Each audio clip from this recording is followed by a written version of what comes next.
Good morning to everyone. On behalf of the Board of Trustees of the Microfinance Council of the Philippines, I would like to thank Citi Foundation, Citi Philippines, and the Bangko Sentral ng Pilipinas, our long and partner in this particular event and program, for supporting this pioneering initiative on digitalization in the microfinance industry, enabling us to strengthen the financial inclusion in the Philippines.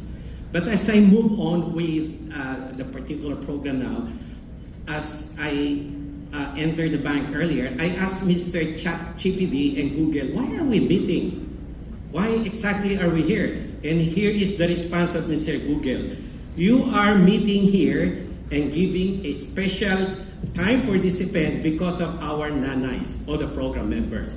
So we are here because of the winners at the same time as they represent the micro-entrepreneurs, mostly women in the Philippines. So kudos to all of you. Congratulations. We would like to acknowledge the members of the National Selection Committee, some of whom are here to join us in this event. They were given the very difficult task, and I would say very difficult task of choosing the winner. So the fact that you're a winner here, you're a winner. Okay, who are the members of the selection committee?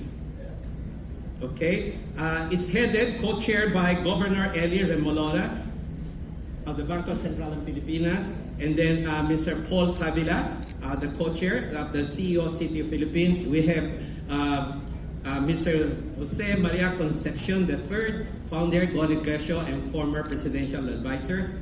Ms. Sandy Prieto Romualdez, CEO, Inquirer. Mr. Ramon Lopez, independent director of SM Investment Corporation and former secretary of the Department of Trade and Industry. Salve Ibanez, I'm not sure if she's around, the president, Empower and Transform, and anchor of ABS-CBN news channel. Ms. Lisette Cipriano from the Asian Development Bank.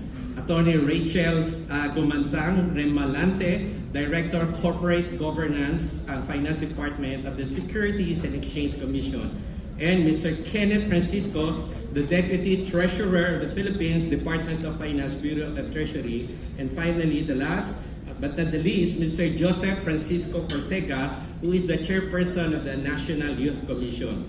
Let us give our judges a very warm round of applause for a very hard.